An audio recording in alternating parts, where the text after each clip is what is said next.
ये संयोग ही था कि डॉक्टर जोशी भी कभी कभार उनका ब्लॉग पढ़ लिया करते थे। हालांकि उन्हें शुरू में ये नहीं पता था कि इस ब्लॉग को लिखने वाले पंडित जी उनके पेशेंट बृजभूषण जी ही हैं। इस बात का पता उन्हें बहुत वक्त के बाद उनके एक दूसरे मरीज से चला।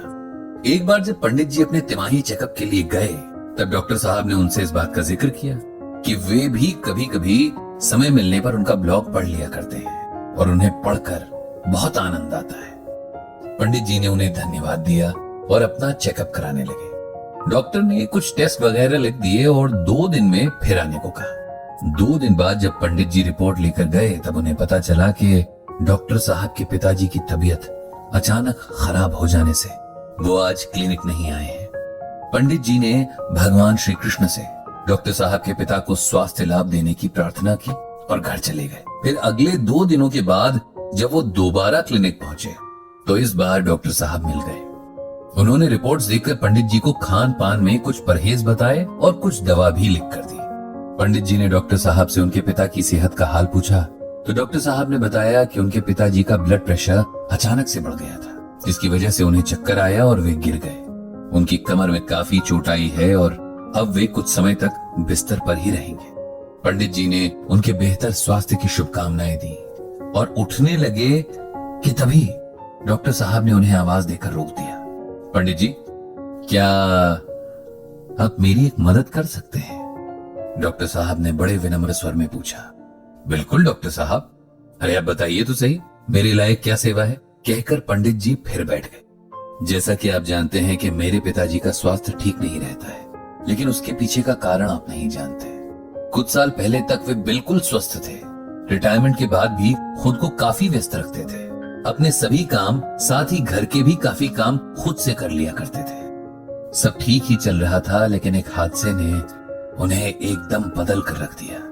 एक बार मेरे माता पिता परिवार के किसी विवाह समारोह से लौट रहे थे कि उनकी कार का बहुत भयंकर एक्सीडेंट हो गया, जिसमें मेरी माता जी को बहुत ज्यादा चोट आई थी और कुछ वक्त बाद उनकी मृत्यु हो गई। पिताजी के शरीर की चोट तो ज्यादा नहीं थी, लेकिन इस हादसे ने उनके मन को बहुत कमजोर कर दिया। अब हर वक्त वे हमारी चिंता में डूबे रहते हैं। हम जरा सा घर पहुंचने में लेट हो जाएं या फोन का जवाब ना दें तो पिताजी बुरी तरह घबराने लगते हैं। उनका ब्लड प्रेशर बहुत ज्यादा बढ़ जाता है। इसमें मैं आपकी क्या सहायता कर सकता हूं डॉक्टर साहब? पंडित जी ने हैरानी से पूछा। पंडित जी, अपने पिताजी के शरीर के रोग तो मैं फिर भी संभाल सकता हूं, लेकिन उन रोगों की जड़ जो है, उनकी चिंता, उनका डर, उसे मैं नहीं संभाल सकता। मेरे पिता किसी मानसिक रोग विशेषज्ञ के पास जाने के लिए तैयार भी नहीं है।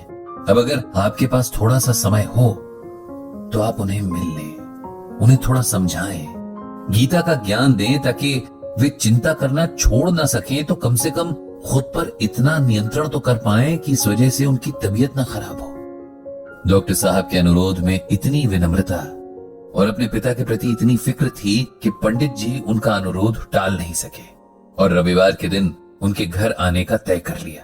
अगले रविवार को डॉक्टर साहब ने पंडित जी को लेने के लिए कार भेज दी। उनके पिता के कमरे में जब पंडित जी पहुंचे तो उनकी हालत देखकर उन्हें बहुत दुख हुआ। वे खुद से उठ भी नहीं पा रहे थे।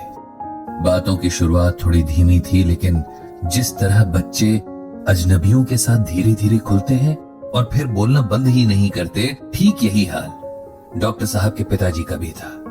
कुछ ही देर में दोनों में ऐसी बातें होने लगी जैसे बरसों पुराने दोस्त हों। छोटे शहरों में वैसे भी कोई बातचीत शुरू करने के अगले 5 मिनट के अंदर अजनबी नहीं रह जाता, कोई ना कोई पहचान निकल ही आती है। डॉक्टर साहब के पिता ने इस बातचीत के दौरान जाने कितनी बार अपनी पत्नी को याद किया। उनके याद करने के अंदाज से ही लग रहा था कि उन्हें अपनी पत्नी बहुत प्रिय थी और उनके जाने का दुख अभी भी एकदम ताजा है।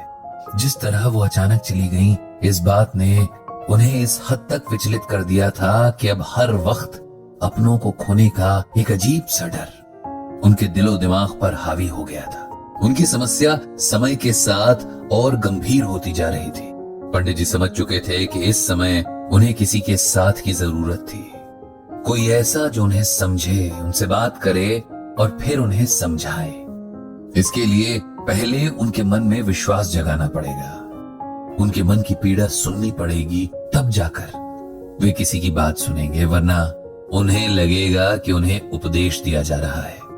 एक उम्र के बाद हर व्यक्ति को लगता है कि उसे दूसरों से ज्यादा ज्ञान है, इसीलिए किसी की सलाह यदि उपदेश की तरह अचानक से मिले तो वे उस पर ध्यान नहीं देते हैं। चलते हुए पंडित जी ने डॉक्टर साहब को यही बात समझाई और कहा कि अगली 1-2 मुलाकातों के बाद ही वे उनके पिताजी को कुछ समझा पाएंगे। डॉक्टर साहब ने भी इस बात पर उनसे सहमति जाहिर की। अगली 2 मुलाकातों में पंडित जी और डॉक्टर साहब के पिताजी की आपसी समझ और मजबूत हुई। जब पंडित जी को लगा कि अब सही समय है, तब उन्होंने गीता का ये श्लोक डॉक्टर साहब के पिताजी को सुनाया।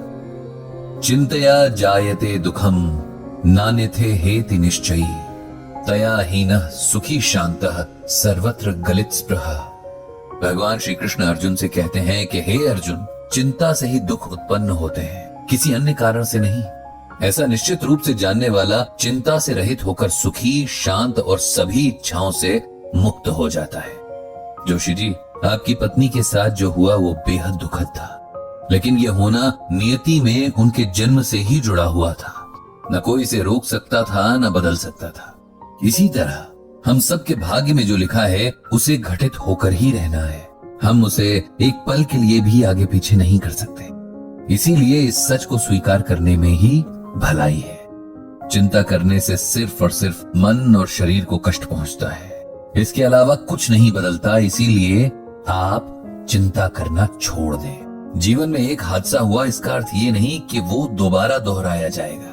इसीलिए जीवन के कीमती वक्त को चिंता में नष्ट कर देना व्यर्थ है। आप खुद को इस चिंता से मुक्त कीजिए और अपने आप को किसी दूसरे उपयोगी काम में लगा दीजिए। इससे आपका मन भी लगा रहेगा और आपका समय भी आराम से कट जाएगा। जोशी जी को पंडित जी के समझाने से बड़ी राहत मिली। उन्हें समझ आया कि वे व्यर्थ की चिंता के मक्कड़ जाल में फंसे हैं। उन्होंने मन ही मन संकल्प लिया कि इससे बाहर आने की पूरी कोशिश करेंगे। इसके साथ ही पंडित जी ने दोबारा आने के वायदे के साथ जोशी जी से विदा ली।